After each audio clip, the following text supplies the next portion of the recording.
하나님 말씀 받겠습니다. 저와 여러분들에게 주시는 하나님 말씀은 신약 성경 마태복음 2장 1절부터 12절까지 말씀 한 절씩 교독하도록 하겠습니다. 마태복음 2장 1절부터 12절까지 말씀입니다. 헤롯 왕 때 예수께서 유대 베들레헴에서 나심에 동방으로부터 박사들이 예루살렘에 이르러 말하되 유대인의 왕으로 나신 이가 어디 계시뇨? 우리가 동방에서 그의 별을 보고 그에게 경배하러 왔노라 하니 헤롯 왕과 온 예루살렘이 듣고 소동한지라. 왕이 모든 대제사장과 백성 그리스도가 어디서 나겠느냐 물으니 가로되 유대 베들레헴에 오니 이는 선지자로 이렇게 기록된 바 또 유대 땅 베들레헴아 너는 유다 고을 중에 가장 작지 아니하다. 내게서 한 다스린 자가 나와서 내 백성 이스라엘 목자가 되리라 하였음이니라. 이에 헤롯이 가만히 박사들을 불러 별이 나타난 때를 자세히 묻고 베들레헴으로 보내며 이르되 가서 여기 작거든 내게 구하여 나도 가서 그에게 경배하게 하라. 박사들이 왕의 말을 듣고 갈새 동방에서 보던 그 별이 문득 앞서 인도하여 가다가 악이 있는 곳 위에 머물러 섰는지라. 저희가 별을 보고 가장 크게 기뻐하고 기뻐하더라. 집에 들어가 아기와 그 모친 마리아에 함께 있는 것을 보고 엎드려 아기께 경배하고 보배함을 열어 황금과 유황과 모략을 예물로 드리니라. 꿈에 헤롯에게 돌아가지 말라 지시하신 바다 다른 길로 고국에 돌아가니라. 아멘. 본문을 중심해서 성탄을 맞는 세 종류의 사람들이라는 제목으로 말씀을 증거할 때 이 세 종류의 사람들 중에 나는 어떤 종류에 속했는가 성탄을 맞이하면서 깨닫는 그런 시간이 되시기를 바랍니다. 성탄절은 예수 믿고 구원받은 성도들, 기독교의 아주 중요한 절기입니다. 그런데 기독교 절기요 구원받은 성도의 절기인데 이제는 기독교 절기를 떠나서 우상 숭배하는 국가라든가 자유주의든 자본주의든 예수 믿지 않는 사람들까지도 다 하다못해 불교에서도 성탄 이렇게 축하를 합니다. 스님도 지나가다 메리 크리스마스 이렇게 말할 정도니까 이제 기독교 절기가 아니고 세계적인 70억들이 하나님을 찬양하는 그런 절기가 되었습니다. 그러나 우상 숭배하는 국가라든가 민족이라든가 개인이라든가 불신자들이 예수 이름 부르고 예수 이름을 높이고 축성탄은 하지만 진정한 성탄의 의미를 모릅니다. 그래서 마음이 들뜨고 그리고 돈 버는 사업적 상업의 목적으로 백화점 같은 데 가면은 캐롤송이 울려 퍼지고 기독교인들 만나면 메리 크리스마스 예수님의 탄생을 축하합니다 이렇게 인사들을 합니다. 그러나 성탄은 바로 예수 믿고 구원받은 성도들에게 뜻깊은 날이요 구원받은 성도들만 하나님을 찬양하며 영광 올려드리는 진정한 의미가 있는 것입니다. 성탄절은 하나님을 떠나 범죄한 죄인을 죄와 사망과 사단의 권세와 지옥의 형벌에서 구원하시고자 하나님의 사람의 모습으로 이 땅에 오신 하나님의 독생자 예수 그리스도가 이 땅에 오시는, 그리고 이 땅에 와서 우리 죄를 대신 짊어지고 십자가에 피 흘려 죽으시기 위해서 탄생하는 그런 날을 기념하는 날이 바로 12월 25일입니다. 그래서 예수 때 탄생을 거룩한 탄생 이렇게 부릅니다. 특별한 탄생이죠. 우리 자연이 탄생하는 것은 특별한 탄생이 아닙니다. 그러나 거룩하신 하나님의 아들이 이 땅에 탄생하신 것은 우리하고 다릅니다. 거룩한 탄생입니다. 그런데 예수님의 탄생을 통해서 복을 받은 사람도 있고 저주를 받은 사람도 있습니다. 예수님의 탄생을 통해서 불행한 사람도 있고 행복한 사람도 있습니다. 예수님의 탄생을 통해서 천국 가는 사람이 있고 지옥 가는 그런 사람이 두 부류의 사람으로 나누어지게 됩니다.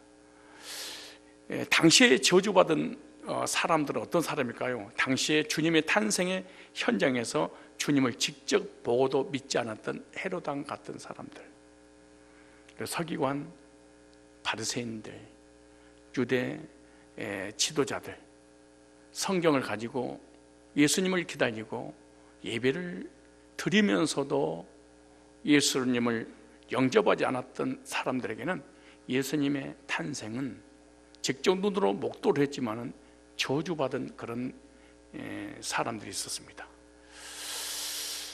이 서기관이라든가 헤롯 왕이라든가 제사장이라든가 대제사장들은 예수 그리스도의 탄생을 자기 눈으로 직접 보았습니다. 알았습니다. 예수님이 누군지를. 그러면서도 불구하고 그들은 받아들이지 않았습니다. 그러나 예수 그리스도의 탄생을 통해서 큰 복을 받은 사람들이 있었는데, 오늘 본문에 등장한 또 누가복음에 등장한 사람들인데, 바로 동방 박사 세 사람이나 또 안나 선지자나 들에서 양들을 치는 목자들, 목동들은 예수님의 탄생이 복된 탄생으로 그들은 영접을 했습니다. 저와 여러분들은 해마다 12월 25일 성탄절을 맞는데, 여러분들은 이번 성탄절이 저주받은 성탄절이 아니라 복된 성탄절이 되시기를 축복합니다. 오늘날도 성탄을 맞는 수의 많은 사람들이 있겠죠. 교회 다니는 사람이든 다니지 않든 이 여러분 중에서도 성탄을 해마다 맞겠죠. 그런 어떤 사람에게는 이 성탄이 저주스러운 성탄이 될 수 있고, 어떤 성도에게는 축복된 성탄, 복이 되는 성탄을 맞는 성도들도 있을 것입니다. 해마다 성탄절이 되면은 캐롤송을 퍼지고 하나님을 찬양하기 위해서 하나님께 나옵니다. 그러나 하나님께 나오는 사람들 중에 세 부류의 교인이, 세 부류의 사람이, 세 부류의 성도가 있습니다. 오늘 이 말씀을 들으면서 나는 어떤 부류에 속했는가,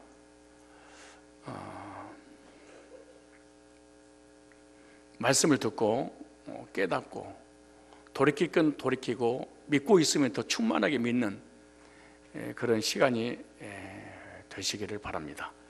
오늘 첫 번째 보면은 하나님이 사람의 몸으로 창조주가 구세주로 구약에 예언된 약속된 말씀이 육신을 입고, 즉 보이지 않는 하나님께서 보이는 사람으로 오셔서 우리를 구원하려고 이 땅에 오셨는데, 구주 예수 그리스도의 탄생을 증오하는 사람들이 있었습니다. 뭐하는 사람들? 증오하는 사람들. 동방의 박사들이 별을 연구하다가 예수 그리스도의 탄생을 알게 되었고, 아는 순간에 그 별이 인도하는 대로 오다 보니까 이스라엘 베들레헴까지 왔습니다. 근데 이 사람은 어디서 살았던 사람이냐? 그 당시에 페르시아 사람입니다. 지금으로 얘기하는 페르시아가 이란입니다. 그 먼 길인 동방에서 그 별을 연구하다가 별이 인도하는 대로 별을 따라서 도착한 곳이 바로 베들레헴입니다. 어떤 사람은 그 별을 예수님의 탄생을 축하하는 천사의 무리였다, 이렇게 해석하는 사람도 있습니다. 근데 동방 박사들이 별을 연구하다가 별을 보고 별 인도받아 따라서 별 인도하는 그곳에 예수님이 탄생하실 것이라고 하는 것은 우연히 자연적으로 깨닫는 것이 아니라 그들은 디아스포라, 예수님이 이 땅에 오시기 전에 700년 전에 바벨론 포로로 끌려갔다가 돌아오지 못하고 거기서 정착했었던 사람들이었죠. 그들은 일평생 동안 수백 년이 지나더라도 언젠가는 유대 땅 베들레헴에 예수님이 오실 것인데 라고 구약에 하신 그 말씀을 늘 묵상하고 그 말씀을 연구하고 그 말씀이 성취되를 기도하면서 기다리고 있었습니다. 그 말씀이 구약에 나오는데요, 민수기서 24장 17절에 나옵니다. 자, 민수기서 24장 10절, 그러니까 수천 년 전에 예수님은 이 땅에 오실 것인데 어떻게 오실 것인가, 24장 17절에 이 말씀을 이 동방박사 세 사람 알고 있었죠. 한 별이 야곱에게서 나오며, 무슨 말입니까? 유대 땅 베들레헴에서 아브라함과 이삭과 야곱으로 이어지는 그곳에 예수님은 오실 것이다 라고 수천 년 전에 예언했던 이 내용들을 동방박사들은 알았습니다. 그들은 이방인이지만 이방인이 아니었습니다. 실제로 그들은 이방인들처럼 살고 있었지만 그들은 민수기 24장 17절 구약의 메시아에 대한 예언의 말씀을 믿고 있었고 기다리고 있었고 사모했던 그런 유대인들이었습니다. 이스라엘 사람들이었습니다. 한 별이 야곱에서 나오며 한 홀이 이스라엘에서 일어나서, 그래서 동방 박사들은 그 별을 왕이 태어난 징조로 보고 그 별을 따라오다 보니까 유대 땅 베들레헴까지 오게 된 겁니다. 그런 먼 곳에서 오려면 사막을 건너서 낙타를 타고 오랜 시간 와야 됩니다. 근데 동방 박사들 생각해 보니까 왕은 분명히 왕궁에서 태어날 거 아니냐, 이 베들레헴 이 말구유에서 태어날 건 상상도 하지 않아요. 왜? 만왕의 왕으로, 만주의 주로, 인류를 구원자로 오시니까, 분명히 왕으로 오시니까 헤롯 궁전에 오실 것이다. 그리고 헤롯 궁으로 찾아갔습니다. 사실은 이거는 별도로 다른 문제지만, 그래서 유대인의 왕으로 나신 이가 어디 있느냐 그러고 궁궐에 가가지고 소리를 지르기 시작합니다. 그래서 이 왕궁부터 시작해서 그 지역에 소동한지라 그렇게 말합니다. 그러니까 그 지역에 잠자는 사람부터 시작해서 노는 사람부터 시작해서 왕궁에 있는 천민이든 관계없이 이 소리를 다 들었습니다. 예수님이 오셨다. 그래서 유대인이 왕으로 나신 이의 별을 보고 그분께 경배하러 왔노라, 예수님 여기 계십니까? 소리를 줍니다. 그때 헤롯 왕이 듣고 깜짝 놀랐습니다. 내가 왕인데, 내가 주인데, 내가 가지고 있는 이 명예와 권세와 재물과 이 능력과 이스라엘 다스리는 통치권을 내가 가지고 있는데 나를 몰아내고 다른 왕이 세워진단 말이냐, 기절초풍할 노릇입니다. 그래서 마태복음 2장 8절에 보면 이렇게 말합니다. 찾거든 내게 구하여 나도 가서 그에게 경배하고 싶다. 그래서 동방박사, 당신들이 예수님을 찾거든, 그 왕을 찾거든, 왕이니까 나도 인사해야 될 거 아니겠냐, 왕에게 경배해야 될 거 아니냐, 그래 나에게 알려주어라. 이것은 왕의 자리가 위태로우니까 왕이신 예수님 태어나자마자 죽이기 위해서 거짓말로 경배한다고 알려달라고 한 것입니다. 그것을 하나님은 미리 아시고 헤롯에게 가지 말아라, 만나지 못하도록 다시 너의 나라로 돌아가라, 이렇게 말씀까지 하셨지요. 그런데 이 말씀에 순종해서 동방 박사들이 다시 이란으로, 페르시아로 돌아가 버립니다. 나중에 이 사실을 알게 되자 2살 아이 미만 아이들을 다, 그 당시 아이들을 다 죽여버립니다. 헤롯은 어떤 사람입니까? 예수님의 성탄을 증오하는 사람 중에 한 사람입니다. 예수님의 탄생을 싫어하는 사람 중에 한 사람입니다. 헤롯 왕은 자기 자리가 위태롭다고 생각하기 때문에 그런 겁니다. 자기 직위, 권세, 물질, 명예, 왕이 바뀌게 되면 다 내려놔야 된다고 생각하는 것입니다. 헤롯 왕은 이 구원 받을 수 있는 엄청난 특권을 자기가 직접 보고도 잃어버린 사람 중에 한 사람인데, 이 사람은 복음을 증오하는 사람들입니다. 그런데 헤롯 왕뿐만 아니라 시대가 흐르면서 성탄을 증오하는 사람들이 그때나 지금이나 여전히, 아니 여러분들 가운데도 있을 수 있습니다. 이런 사람이 어떤 사람일까요? 예수님 말고 자기 스스로 구원받을 수 있다고 생각하는 사람은 예수님을 증오하겠지요. 은혜로 구원해 주신다라고 하는 이 믿음이 생기기 전까지는 예수님의 이름을 부르면서도 예수님을 증오하는, 예수님을 거짓말하는 자로 만들어버리는, 구원받지 못한 사람들, 자기 행위와 자기 노력과 자기 이유와 자기 열심으로 구원받으려고 하는 이런 사람들, 이런 율법주의자들은 예수님을 증오할 수밖에 없습니다. 자기는 증오하지 않는다고 하지만 증오하고 있는 것입니다. 예수님은 구원자인데 구원자이신 예수님 말고 자기 스스로 구원을 이루어 나가려고 하는 이런 사람들은 예수님을 증오하는 사람 중에 한 사람이겠죠. 또 하나 있겠죠. 어떤 사람이 예수님을 증오할까요? 예수님의 탄생을, 성탄을 증오하는 사람이 어떤 사람일까요?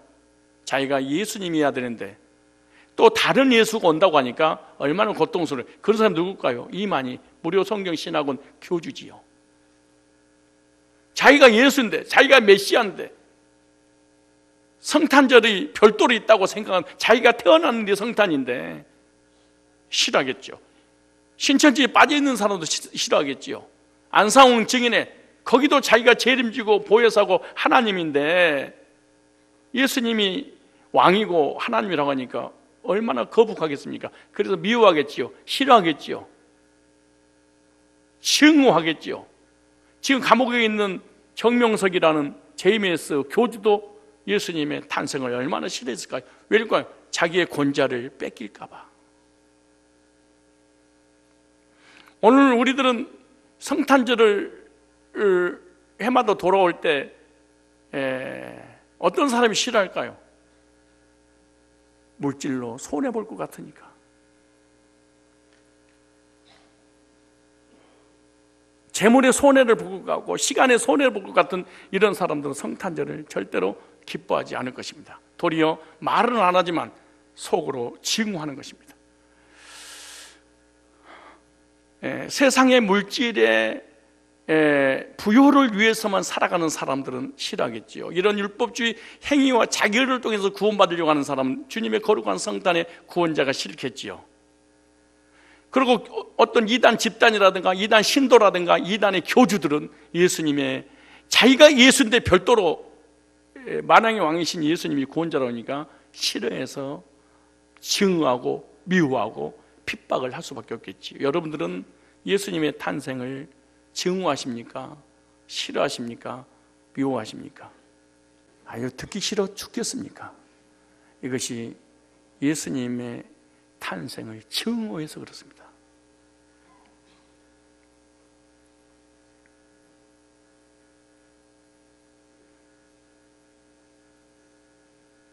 여기 계신 모든 분들, 구원자 되신 예수님이 나를 구원하려고 이 땅에 오신 그날을 기념하면서 싫어하고 미워하고 증오하는 이런 사람들이 한 사람도 없기를 부탁을 드립니다. 두 번째, 우리에게 직접적으로 해당되는 사람이 두 번째입니다. 두 번째는요, 성탄에 전혀 무관심한 사람입니다. 이거는 우리 교인들 중에서 많이 있겠죠. 지금 두 번째는요, 전부 다 100%가 교인들 중에 속해 있겠죠. 마태복음 2장 4절 볼까요? 헤롯 왕이 동방박사의 말을 듣고 예수님이 어디서 어떻게 태어날 것이냐, 그 소식을 듣고 대제사장과 성경을 기록했던 사람이라든가 이런 종교 지도자들에게 묻습니다. 그러니까 지금의 목회자들에게 지금은 얘기하는 신학대학 교수에게, 지금은 얘기하는 교수님들에게, 교회 열심히 다니고 있는, 예배드리고 기도하고 헌신하고 충성하고 봉사하고 있는 이런 사람들이 성경 공부를 많이 해서 성경을 너무너무 능통하게 알고 있으니까 그들 전문가에게 묻습니다. 헤롯 왕이 비전문가니까 전문가한테 물어야 될 거 아니에요? 근데 대답을 어떻게 하는가 한번 볼까요? 우리들의 대답은 어떤가? 마태복음 2장 4절 보세요. 자, 3절부터 헤롯 왕과 온 예루살렘이 듣고 소동한지라. 그 지역이, 그래 성탄절을 모르는 사람이 없습니다. 성탄을 모르는 사람이 없습니다. 예수님의 탄생을 모르는, 얘기부터 노년에게 답니다. 이걸 왜? 예루살렘에 소동을 했으니까. 뭐 지금 얘기한다면 뭐 MBC, KBS 이 방송에 막 나온 거예요. 아, 메시아가 오셨단 말이야. 구원자가 오셨다. 아, 어디냐? 서창동의 성산교회에서 태어나셨다고 한다. 막 이래버려요. 그러니까 모르는 사람이, 전부 다 몰려와야 될 거 아니에요. 그러니까 사절이 왕이, 야, 진짜냐? 거기 이제 베들레헴, 우리 예수님이 여기 베들레헴에 오신다고 뭐 아는 거 있냐? 그러니까 자 보세요. 가만있어 보세요. 주석도 찾아보고요, 기도 좀 해보고요, 말씀 좀 외운거고요, 그러지도 않아요. 직방 입에 떡 떼어나버려요. 왕이 모든 대제사장과 백성의 서기관들이 모아 그리스도가 어디서 나겠느냐 물으니 고민도 안 해. 아는 게 워낙 많으니까. 보세요, 뭐라는가? 가로되 유대 베들레헴에 오니 이는 선지자로 이렇게 기록해 놨습니다. 구약의 성경 창세기 말라기까지 다 머릿속에 암송하고 하나님께 예배드리고 경배하고 섬겼어. 얼마나 놀라운 일이에요. 그러니까 거의 목회자들이고 신학대 교수들이고 신앙생활을 너무너무 열심히 했던 사람들입니다. 이 사람들 왜? 종교 지도자들이니까 예배를 집례하는 사람들 아니에요. 근데 보세요, 또 유대 땅 베들레헴아 너는 유대 고을 중에 가장 작지 아니하도다. 네게서 한 다스린 자가 나와서, 예수님이죠, 내 백성 이스라엘 목자가 되리라 하였다 하니이다. 대제사장과 서기관들은 당시의 유대교 지도자들이고 성경 지식이 많은 사람입니다. 헤롯 왕이 그리스도가 어디서 나겠느냐 그러니까 미가서 5장 2절 말씀을 그 자리에서 그냥 테이블에서 알렵니다. 미가서 5장 2절 말씀에 유대 땅 베들레헴에서 오신다고 말씀하셨습니다. 이들은요, 구약 성경을 능통한 사람들입니다. 성경을 다 외웠던 사람입니다. 그리고 성경을 가르쳤던 사람입니다. 그래서 동방 박사들이 별을 보고 탄생하신 예수 그리스도를 경배하러 찾아왔잖아요. 그렇다면 자기들도 성경 아는 걸로 끝내면 안 되는 거예요. 자기가 성경을 연구하고 미가서 5장 2절에 예수님께서 베들레헴에서 태어나신 것을 이미 알고 있었는데 동방 박사들이 별을 연구하다가 그 말 듣고 깜짝 놀라서 우리가 기다린 성경에 예언된 그분이 오셨구나. 그리고 함께 갑시다. 그리고 경배하러 갔어야 됩니다.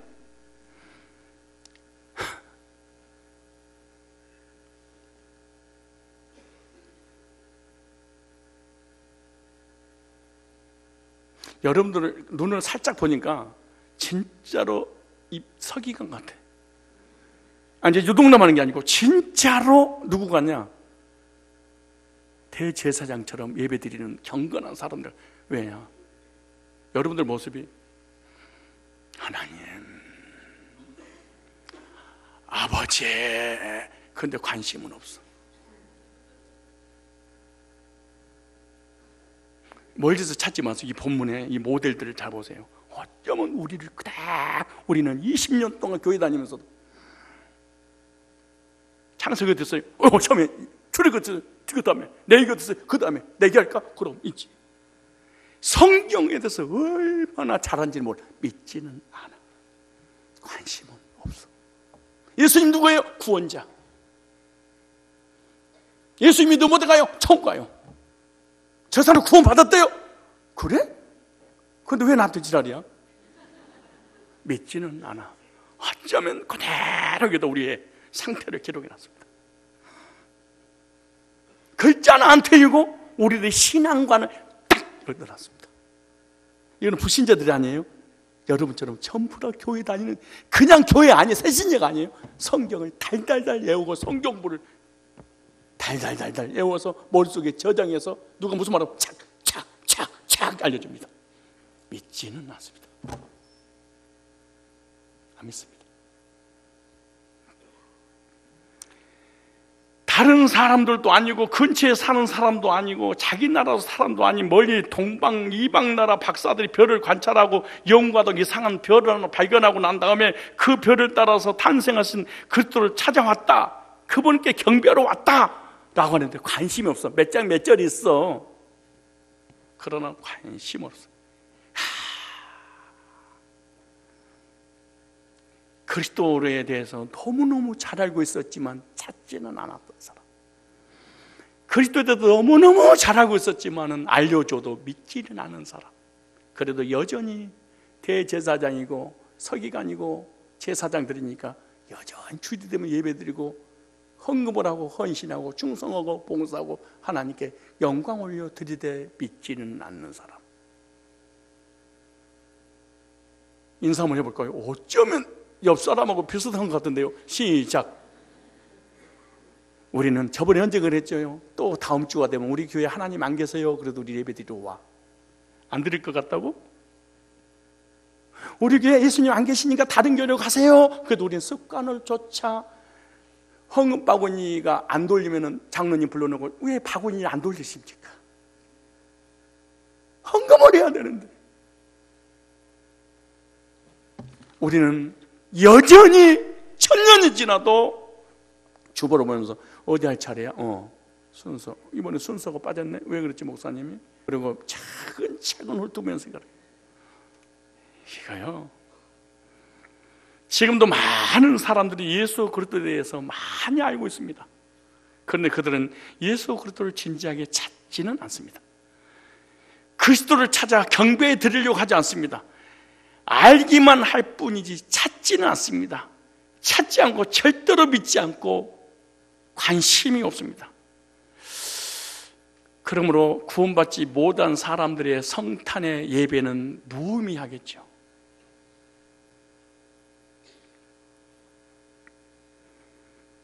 이런 사람들은 복음에 무관심합니다. 복음을 찾으려고 하지도 않습니다. 탄생하신 그리스도를 찾아와서 경배해 드리는데 전혀 관심이 없습니다. 그런데 어디서 태어날 것인 건 다 알고 있습니다. 그런데 실제로 그리스도가 태어났다고 하는데 관심은 없습니다. 오늘 우리들에게 주님께서 2000년 전에 오셔서 우리를 죄에서 완벽하게 십자가의 보혈로 구속하시고 구속하신 주님을 믿으면 구원받는다고 성경에 완벽하게 이렇게 기록했습니다. 하나님께서 우리를 구원받을 수 있는 성경의 계약서를 이렇게 딱 주셨죠. 그런데 성경을 손에 들고 가지고 다닙니다. 오늘도 주일날이야. 미리 크리스마스. 그러고 다 성경을 가슴 펴고. 안녕하세요 장로님. 아유, 아멘, 할렐루야. 어머 집사님, 권사님, 장로님 안녕하세요. 오늘 몇 장 몇 절이에요? 미가서 5장이죠. 마태복음 연결되어 있네. 믿지 않습니다.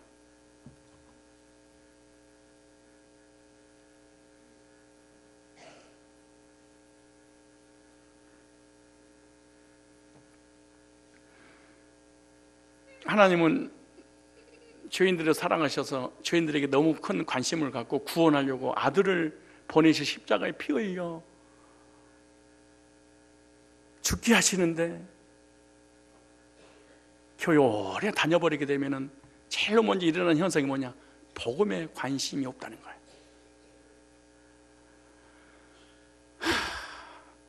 구약에서 죄인들을 찾아오시는 하나님의 의도가 뭘까요? 의인 만드시려고. 어떻게 의인되지요? 우리 인간 힘으로 안 되니까 예수님을 통해서. 그래서 누구든지 예수 믿기만 하면은 구원받을 수 있는 구원의 길을 다 열어놨습니다.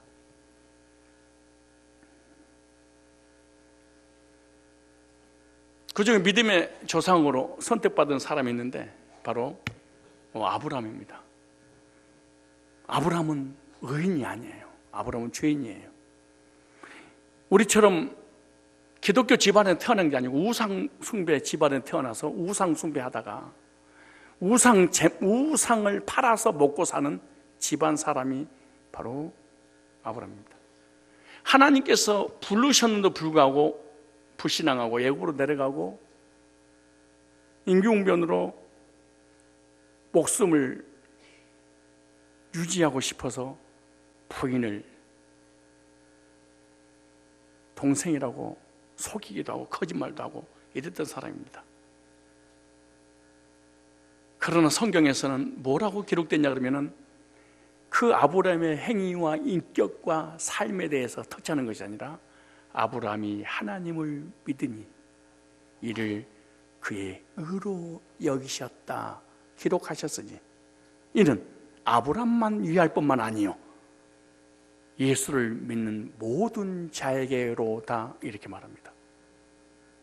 왜 이런 말씀을 써놨을까요? 너무나 많은 사람들이 인간의 행위로 구원을 얻으려고 하기 때문에. 아브라함도 연약한 존재지요. 불신앙했지요. 넘어졌지요. 오늘 우리들도 여전히 연약한 존재요. 불신앙하는 존재요. 지하 가운데 있는 존재입니다. 그러나 주님은 그 삶에 대해서 이유를 묻거나 따지지 않고 일방적으로 하나님이 사랑하셔서 은혜로 예수님을 통해서 구원해 주신다고 또 구원해 주셨다고 성경에 이 기록을 해놨습니다. 그러므로 구원은 예수님의 보혈을 믿으면 받습니다. 예수님의 보혈의 피를 믿으면 죄사함 받습니다. 예수의 피를 믿으면 의롭게 됩니다. 예수의 피를 믿으면 심판받지 않습니다. 예수의 피를 믿으면 영생을 얻습니다.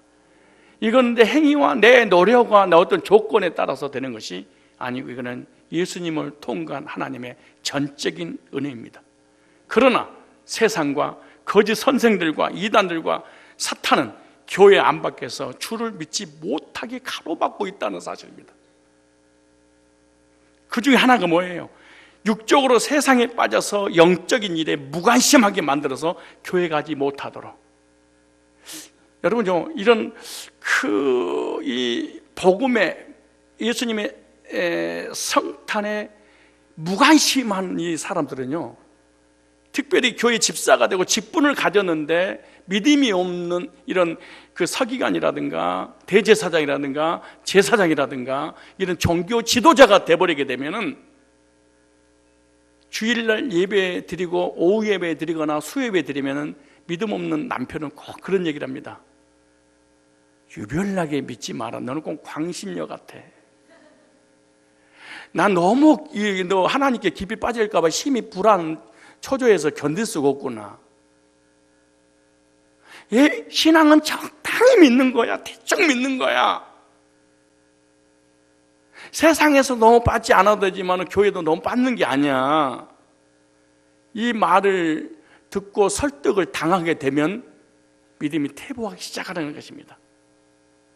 도리어 불신자의 핍박보다 교회에 다니고 있는 교인들이 같은 교회에 다니면서 핍박하는 것은 더 고통스럽습니다.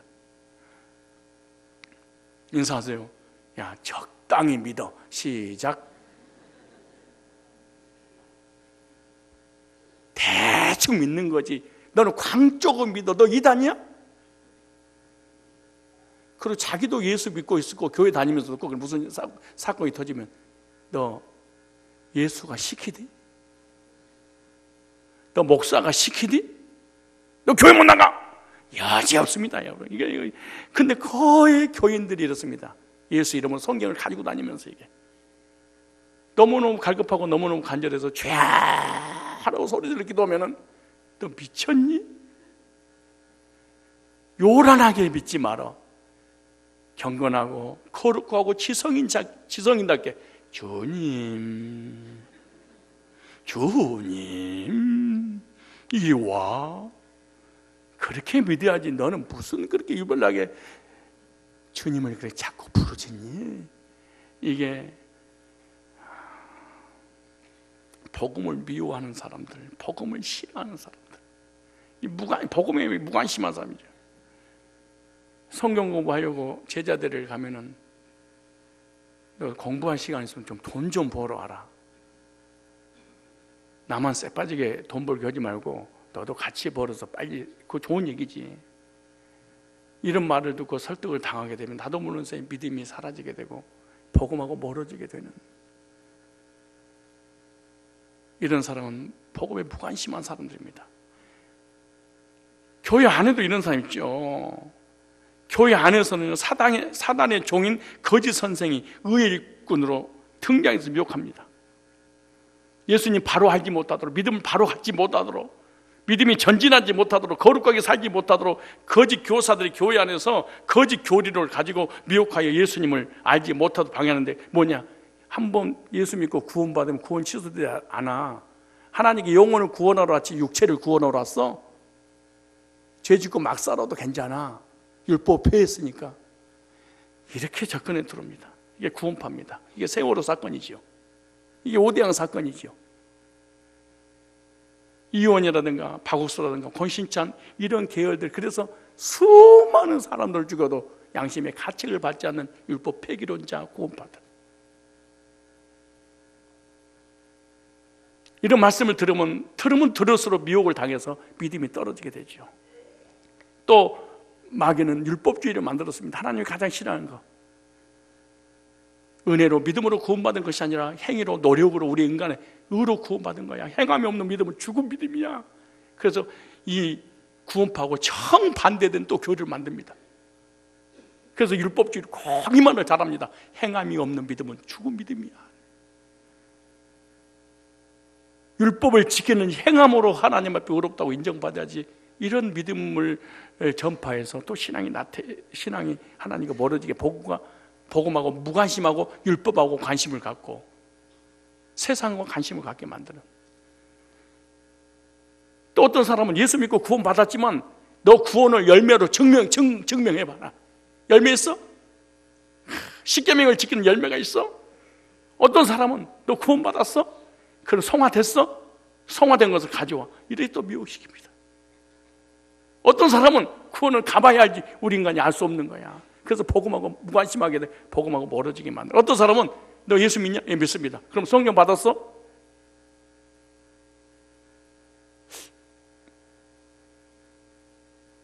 성령이 뭐예요? 방언이야. 방언 받았어? 못 받았는데요? 그럼 그거 못 받은 거야. 이렇게 해서 또 오순절이 또 미혹을 하고, 교회 밖에서는 세상으로 접근하고요, 교회 안에서는 거짓 교리를 접근해서 복음에 무관심하게 만들고 주님과 멀어지게 만드는.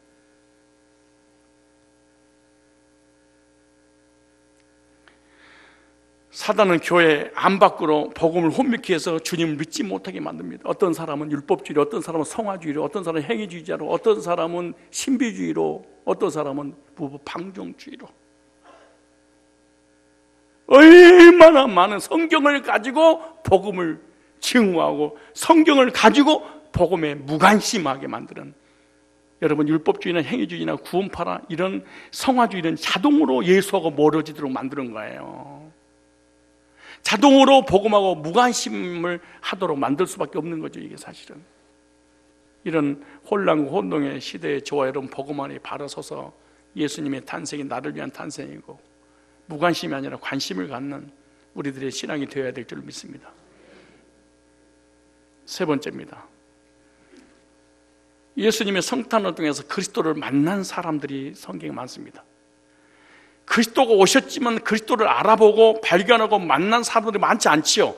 그런데 예수 그리스도가 탄생했다는 것을 알고 믿고 구원받고 경배하면서 헌신했던 사람들이 나옵니다. 오늘 본문의 동방 박사들이죠. 주님을 알아보고 멀리서 찾아왔다는 게 얼마나 놀라운 일입니까? 여러분요, 성산교회에 복음이 있다는 걸 알고 있으면서도 이 서창동에서도 안 옵니다.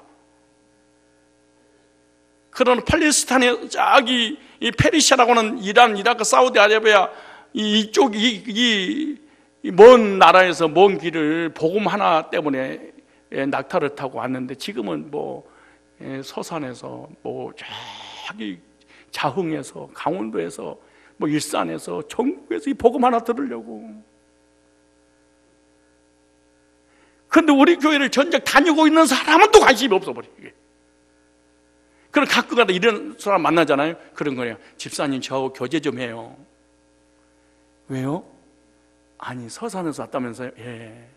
집사님은요? 저는 강원도에서 통영에서 왔고 강원도. 집사님은요? 자흥에서 왔는데요. 집사님 참 안타깝네. 하나님은 어디나 계셔요. 성산교회가 이단이에요?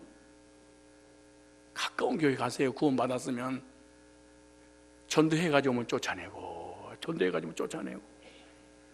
너무너무 믿음 좋은 곳처럼 빙자해서, 가장해서 완전히 교회관도 없고 구원관도 없고 목자관도 없고. 동방박사 세 사람이 찾아오니까 서기관과 대제사장들이 모여서 너무 몰려왔어. 그냥 동방에도 있는데 여기에서 방방 떠. 방방장에 가지 그냥 저녁! 이게 왜 그 빨리 올까요? 여러분, 제주도 사는 사람이 우리 총신에 와서 공부합니다. 일주일에 한 번씩 와서 한 번 올 때마다 30만 원, 40만 원씩 들어갑니다. 이단 상담 공부하려고. 그분 이번에 우리를 초청해서 식사를 대접하시더라고. 교수님들 한번 섬기고 싶다고. 왜 제주도에서 총신대까지 올까요? 복음이 있으니까. 이단 대체할 수 있는 능력을 가르쳐 주니까. 여러분, 왜 제주도에서, 왜 자기 시골 촌에서 서울대 병원까지 가서 진료를 받고 수술을 받을까요? 거기 가면 고치니까. 여러분, 왜 아니 부산이 집인데, 대전이 집인데 왜 퇴근하고 인천에 와서 자기 집에서 잠을 잘까요? 자기 집구석이니까 그런 거야. 왜 꼭 성산교회 해야 될까요? 자기 영적인 집이니까 이 복음이 들려지고 여기서 해결받고 회복되고 너무 좋으니까. 그 당신은 여기가 안 좋은 거야? 싫은 거야? 모든 게 다 똑같은 거야. 그러니까 아무 데나 가라는 거야, 이게. 근데 동방 박사들은 이곳에 복음이 있다는 거 안 거야. 아, 예수님 여기 계시구나 말이야.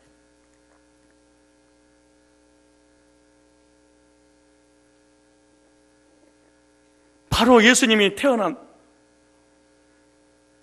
그 여관 주인 있잖아요.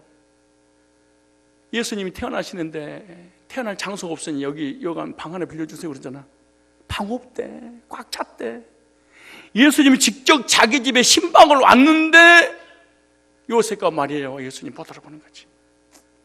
말구를 쫓아버린 거예요. 왜 그럴까요? 돈 버는 것 때문에. 여러분이 멀리서 오는 것을 막을까요? 돈 너무 많이 들어갈 텐데, 자비가. 낙타 타고 오는데 돈 얼마나 들어가서 가까운 데 가서 그냥 예수님 자찍을 했어. 이런 사람들이 너무너무 교회를 다니고 있으면서, 예수는 헤로당이라든가 대제사장이라든가 서기관이라든가 정교 지도자들, 성경 많이 알고 있는 사람이 특징. 딱 하면 몇 장 몇 절, 오늘 몇 장 몇 절, 오늘 딱 주석 뭐 어떻게 쫙 찾아냅니다. 믿지는 않습니다. 그러나 그 멀리서 복음을 알아보고 구원을 알아보고 영생을 알아보고 인생의 문제 해결제가 누군지 알아보고 찾아온 사람은, 이 동방박사는 복받은 사람들입니다. 영안 열린 사람들이죠. 복인 줄 아는 사람들. 유대인들은 그리스도를 보고도 알아지 못, 귀로 듣고도 몰랐습니다. 그런데 동방박사는 별만 보고도 주님의 탄생을 알았습니다.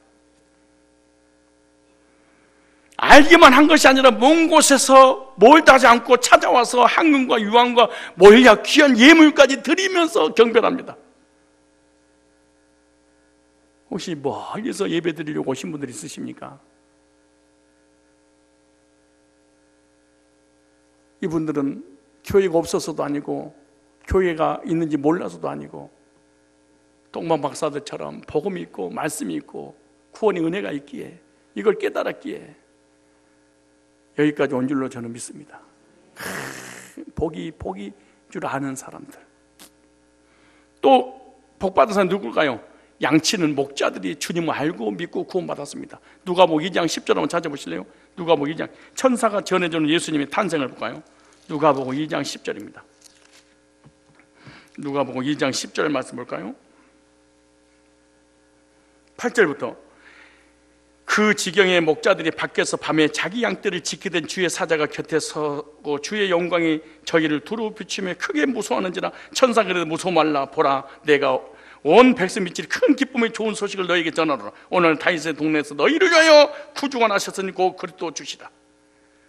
너희가 가서 강보에 쌓여 구유에 누인 아기를 보리. 이것이 너에게 표적이라.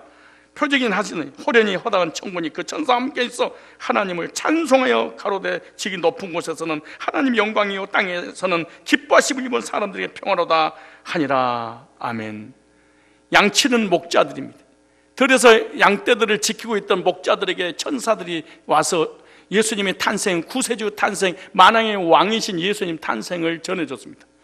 천사의 소식을 귀담아 들은 이 목자들은 탄생하신 예수를 만나기 위해서 다윗의 동네에 내려가서 집집마다 돌아다니며 말구이를 뒤졌을 것입니다. 얼마나 지치고 얼마나 힘들고 얼마나 고통스럽고 냄새가 얼마나 지독했을까요? 그런데 한 곳곳마다 예수님 만날 때까지 찾아다니는 이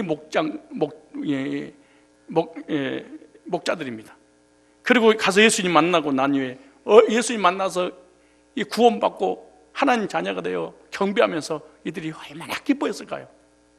그냥 입술로 저절로 찬양이 울려 퍼졌을 것입니다. 만왕의 왕이신 예수님께서 이곳에 나를 위해서 오셨구나 말이에요.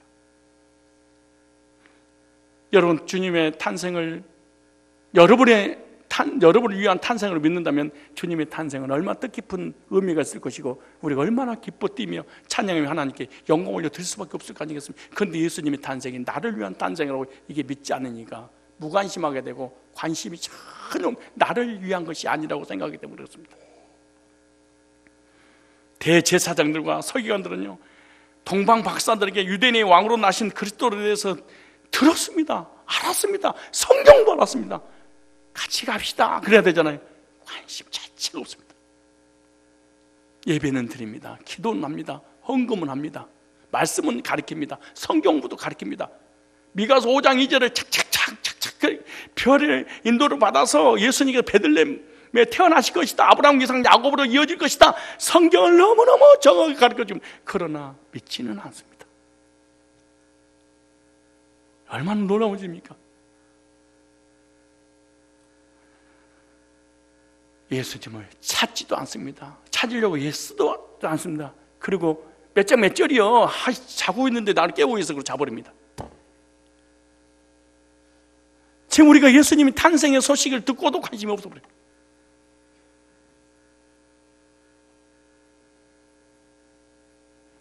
오늘 우리들도 그리스도에 대해서 듣기만 하는 사람들이 아니라 내가 직접 그리스도를 찾아 만나서 경배하는 사람이 되어야 될 줄로 믿습니다. 그러나 오늘 듣고도 알고도 찾지 않고 무관심한 이런 사람들이 너무너무 많이 있죠. 그런데 더 무관심하고 더 찾지 않는 사람은 어떤 사람일까요? 교회까지 나와서 복음을 듣고도 알고도 뭐가 뭔지 모르는 사람이 너무 많다는 거예요. 이 복음의 구속의 말씀을 강대상에서 쏟아 부어줘도 관심이 없는 사람, 알고도 믿으려고 하지 않는 사람, 듣긴 들어도 깨닫지 못하고 보기는 보아도 보지 못하는 교인들이 영적인 귀가 닫혀있는 사람이 너무너무 많은 거예요. 너무너무 많아.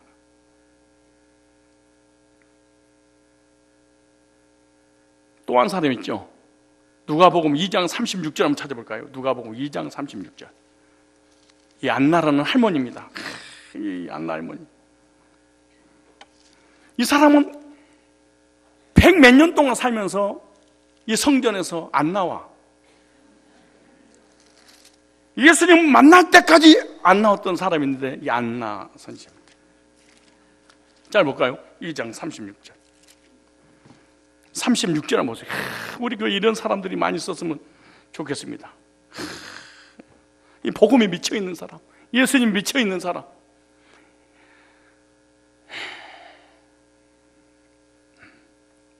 (36절부터) (38절까지) 시작. 또 아셀 지파 비누엘의 딸 안나라는 선지자가 있어 나이 매우 늙었더라. 그가 출가한 후 7해 동안 남편과 함께, 그러니까 남편하고 산 7년 만에 남편이 죽어 혼자였어. 과부가 된 거죠. 대단한 사람입니다. 이 말씀을 들으면 제가 읽으면서 느낀 게 뭐냐, 혼자 살 수 있구나, 이걸 깨달았어요. 재혼 안 하고 혼자 얼마든지 살 수 있다. 어떻게? 신랑이신 예수님을 진짜로 신랑으로 믿어지면. 37절 보세요. 가부된 지 84년이라. 몇 년을 살았어? 84년이나 이 사람이 성전을 떠나지 아니하고 주야에 금식하며 기도함으로 섬기더니 마침 이때에 나와서 하나님께 감사하고 예루살렘의 구속됨을 바라보는 모든 사람이 이 악에 대하여 말하니라, 이런 말이죠. 20살에 결혼해서 80년, 그러니까 약 111세입니다. 고령의 할머니가 어떻게 했다고요? 성전을 떠나지 않고 주야로 금식하며 기도함으로 섬기더니 오랜 세월 동안 성전에 살면서 기도하면서 딱 한 가지 메시아에 대한 소망만 가지고 살았던, 이스라엘의 메시아를 만나는 소망을 평생 동안 주님 앞에 시집을 갔던 이 안나라는 할머니.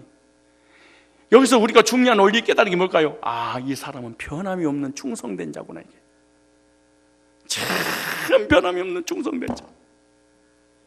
여러분, 충성이라는 의미가 뭘까요? 변함이 없다, 그 말입니다. 사람이 변함이 없어. 불충성한 사람 특징이 뭔지 아세요? 자주 변해, 사람. 충성된 믿음을 가진 사람, 84년 동안 비가 오나 눈이 오나 태풍, 여러분요, 한 교회 84년 동안 다녀봐. 목사님, 치부, 성도들의 치부, 교회의 문제, 사건. 여러분, 지금도 여러분 얼굴 험해지고 아무 일 없이 살잖아요. 누구의 흠을 봐서 그래. 누구의 허물을, 누구의 단점을, 누구의 죄를, 누가 나에게 상처를 줘서, 그래서 믿음생활 신앙생활 행복하게 못하는 거잖아요. 변함없이 충성하는 믿음을 가졌던 안나에게 하나님은 영안을 열어주시고요, 믿음을 주셨고요, 예수님의 탄생을 알게 주셨어요. 무슨 말이야? 영적 분별력은 아무나 생기는 것이 아니라 변함없이 충성한 자리를 지키는 사람에게 하나님은 성경의 복음을 열어주시는 거예요. 책을 많이 본다고 영적 분별력이 생기는 게 아니에요. 나는 가끔 가다가 인터넷 같은 데 들어가서 목사님들 설교 들어보면요, 처음에 시작할 때 이번 주에는 어떤 책을 읽었는데, 그 책을 읽고 이런 교훈을 얻었는데, 여러분, 이 책을 소개하는 여러분, 이 책, 본문을 꺼내놓고 본문에서 한번 딱 읽어주고 전부 다 세상 불신자들이, 기독교인들이 썼던 세상의 교훈을 가지고 예화를 다 써먹어. 이걸 들으면 어떤 생각들? 혼은 감동을 받을 수 있어요. 혼은 은혜를 받을 수 있어요. 혼은 기뻐할 수 있어요. 그러나 영은 죽어버리는 거예요. 근데 사람들은 미쳐서 좋아해요. 유식하다는 소리는 들을 수 있습니다, 목회자가. 그러나 하나님의 종은 아니죠. 여러분, 예를 들어서 우체부 아저씨가 편지를 딱 받았으면은 이 사람이 사명이 딱 주어져서 번지에 투입. 그 번지에 정확하게 투입만 하면 되는 거예요. 그 옛날 시골에 할머니, 할아버지들이 글을 모르니까 우체부 아저씨가 다 뜯어보고 열어줬잖아요. 읽어줬잖아. 근데 중요한 것은 그 부모님에게 전달해주는 그 내용을 읽어주는 게 중요하지. 3일 동안 내가 여기서 걸어오는데 얼마나 힘들었는지 몰랐다고. 내가 죽을 고비를 놓고 배가 고픔을 참으면서 여기까지 왔습니다. 근데 호랑이가 꽃감 하나 주면 안 잡아먹는다고 해서 꽃감 집에서 내가 여기까지 왔습니다. 얘기라고 가면 뭘 소리 호랑이 얘기하는 게 아니에요. 배고픈 얘기하는 게 아니에요. 피곤한 얘기하는 게 아니에요. 편지 얘기를 해줘야지. 편지의 내용이 지금 뭐라고 하느냐 이거예요. 근데 편지 내용은 하나도 설명 안 하고 부산으로 갔다가 제주도로 갔다가 정치, 경제, 사회, 민족, 종교 전체질하고 난 다음에 이제는 우리 주 예수 그리스도의 구속의 은혜와. 근데 성도들은 혼적으로 너무 좋아해. 똑똑한 지식을 들으니까. 여러분요, 지식을 많이 들으면 들어서 사람이 포만감을 느끼게 되고 이렇게 영적으로, 육신적으로요 행복을 느낀답니다. 이걸 찾아다니는 거지. 책을 많이 보고 책을 연구를 많이 한다고 영적 불면증이 생기는 게 아니고 하나님을 향한 변함없는 충성이 영적인 영안이 열리고 복음이 열리고 하나님을 만나게 되고 말씀의 세계가 열리게 되고 분별력이 생기는 것이지 세상 학문이 오리무중입니다. 성경 나오는 아브라함이 충성됨을 보고 하나님이 찾으셨다, 충성됨을 보고 믿음의 조상으로 세웠다, 이렇게 말씀하잖아요. 우리가 늘 말씀 붙잡고 기도함으로 복음이 열리고 성경을 통해 주님 만나게 되는 그런 역사가 우리 속에 실제로 임해야 될 줄로 믿습니다. 우리가 안나 선지자를 통해서 변함없이 하나님께 충성하고 성전을 떠나지 아니하고 교회를 사랑하고 교회 중심의 신앙생활을 하고 끊임없이 기도하는 성도들에게 하나님은 영안도 열어주고 분별력도 생기게 만들고 주님 만나는 이 놀라운 교훈을 안나 선지자를 통해서 우리에게 하나님께서 교훈해 주시는 메시지 아닙니까? 아무도 예수님을 알아보지 못했을 때 안나 선지자는 알아보고 탄생하신 아기 예수를 안고 사람들에게 그 아기가 메시아라고 소개합니다. 오늘 저와 여러분, 우리 주님의 탄생을 통해서 죄 문제 해결해 주셨습니다. 주님의 탄생을 통해서 우리의 사망의 문제를 해결했습니다. 그리고 하나님도 만나게 하셨고 영원한 천국을 주셨습니다. 여러분, 말씀을 들으면서 예수님의 탄생을 통해서 여러분하고 어떤 관계가 있는가 생각해 보셨습니까? 나는 복음이 왜 그리 싫지? 나는 돈 벌고 세상적으로 율법이고 행위, 선행, 노력, 이거는 내 의는 너무너무 중요하게 여기는데 왜 나는 복음만 들으면 졸음이 오고 복음은 기초라고 생각하고 왜 나는 복음에 대해서 관심이 없지? 나는. 그리고 복음을 가지고 있는 사람은 도리어 희롱하고 조롱하고 핍박하지, 왜 죽이려고 그러지? 이러면 여러분들의 해로서에 후회드립니다.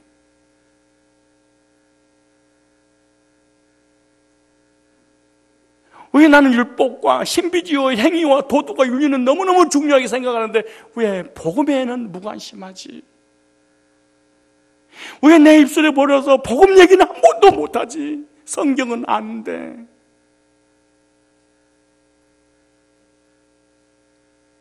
나는 진짜 성경이 기록된 예수 그때 구속의 복음을 듣고 나는 진짜로 거듭나서 주님의 성탄이 나를 위한 성탄이라고 믿는, 구원받은 이런 사람들이 우리 교회에 가득 차야 될 줄로